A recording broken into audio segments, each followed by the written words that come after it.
So hello everyone, এখন যেহেতু আমের সিজন, তো তাই বাড়ির গাছে আম হয়েছে, তো তাই আমি আম ভাঙতে চলে এসেছি। তো আম ভাঙতে এসে দেখি একটা গাছে, এই দেখো গাছ, দেখালে বুঝতে পারবে, আমি বলবো না, তোমরাই দেখে নাও। এই যে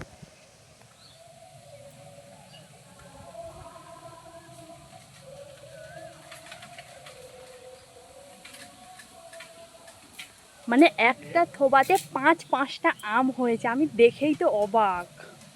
কি সুন্দর লাগছে এই থোবাটা। এই যে, এই যে থোবাটা, পুরো পাঁচখানা আম।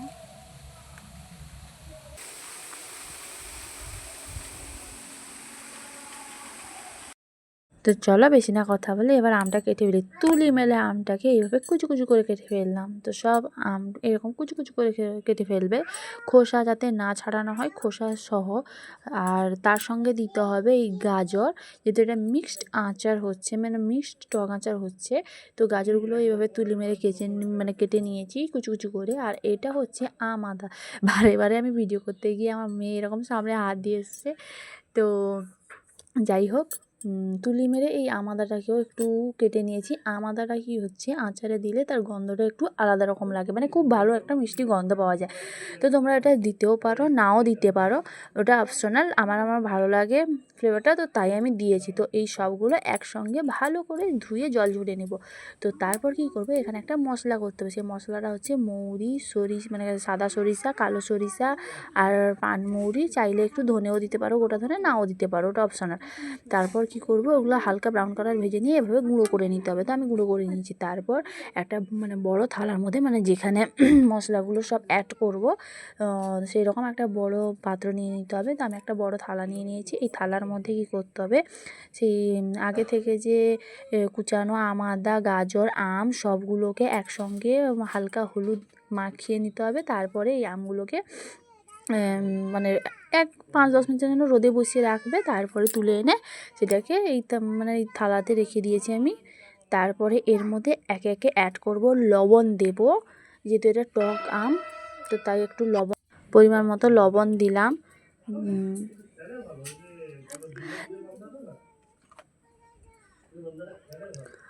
তারপর এর মধ্যে অ্যাড করব একটু স্বাদের জন্য বিট লবণ।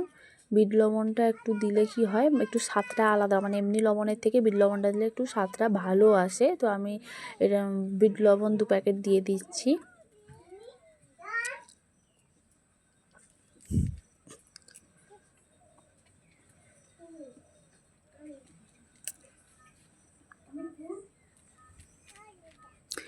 বিট লবণ দেওয়ার পরে যেটা দিতে হবে এর মধ্যে, সেটা হচ্ছে এরপরে দিতে হবে লঙ্কা গুঁড়ো।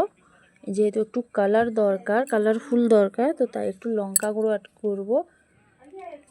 নর্মাল লঙ্কা গুঁড়ো অ্যাড করতে পারো, বা বেশি কালারের জন্য কাশ্মীরি লঙ্কা গুঁড়ো অ্যাড করতে পারো। আমি সানরাইজের লঙ্কাটা অ্যাড করেছি। এতে কি হয়, আচারটা যখন তেলটা দেবো তখন কালারটা ফুটে উঠবে। তারপর আবার একটু হলুদ দেব, যেহেতু আমি অল্প হলুদ দিয়েছি তাই এতে একটু হলুদ দিচ্ছি, হলুদ গুঁড়ো দিয়েছি। তারপর সেই যে আগে থেকে ভেজে রাখা যে মশলা, যে সরিষা, কালো সরিষা, সাদা সরিষা আর মৌরি আর ধনে, সেগুলো গুঁড়ো যে করে রেখেছিলাম ভেজে, সেই গুঁড়োগুলো দিয়ে দিলাম। এবার আর তার সঙ্গে অ্যাড করব একটু জিরের গুঁড়ো, অল্প একটু জিরে গুঁড়োটা অপশনাল, তোমরা দিতেও পারো আবার নাও দিতে পারো।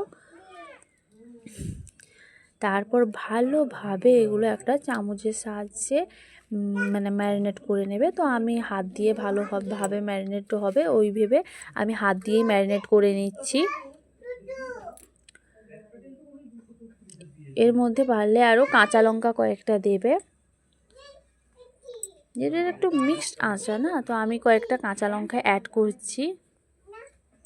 হাতের কাছে এই কাঁচা লঙ্কাগুলো ছিল, এগুলোই অ্যাড করেছি, আরও বেশি দিতে হতো, তো আমি এগুলোই অ্যাড করছি। তোমরা জাস্ট ইগনোর করে যাবে। বাচ্চা মেয়ে তো আমার বারবার কথা বলছে, তার বয়সটা শোনাও যাচ্ছে, বুঝতে পারছি।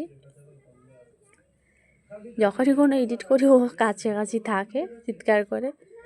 তো তাই তো এরকম একটা বোল নিতে হবে, কাঁচের জার নিতে হবে, সরি বোল বললাম, কাঁচের একটা জার নিতে হবে। তার মধ্যে এবার এই সমস্ত উপকরণ আস্তে আস্তে কাঁচের জারের মধ্যে দিতে হবে, আর একটু সরষে তেল দিতে হবে। আবার ওইগুলো মানে একটু দিতে হবে, কিছুগুলো মানে হাফটা ঢুকিয়ে দিলে তারপর একটু সরষে তেল দিলে আবার ধরো কিছুগুলো দিয়ে একটু বেশি করে যাতে আমগুলো মানে গা বরাবর তেল হয়ে যায়, যেহেতু তেলটাই তো মেন, আমটা তো গলে যাবে। আমি এই যে একটা কাঁচের এই ছোটো জারটায় 1 জার আমার পুরো ভর্তি হয়ে গেছে। এবার এর মধ্যে কি করব, পুরো ভর্তি করে সরষের তেল অ্যাড করে দেবো, কাঁচা সরিষা তেল, এটাকে গরম করিনি। কাঁচা সরষের তেলটা দিলে কি হয়, ওর যে একটা রোদে বসালে যে তার যে একটা গন্ধ, মানে আলাদা রকম একটা সেন্ট গন্ধ ওঠে, তোমরা ট্রাই করবে, দিলে বুঝতে পারবে। এরপর কি করব, ক্যাপ লাগিয়ে দিয়ে এটাকে রোদে বসাতে নিয়ে যাব। এটাকে এখন কন্টিনিউ 2-3 দিন রোদে বসাবো, তারপরে সপ্তাহে 1-2 বার রোদে বসালেও চলবে।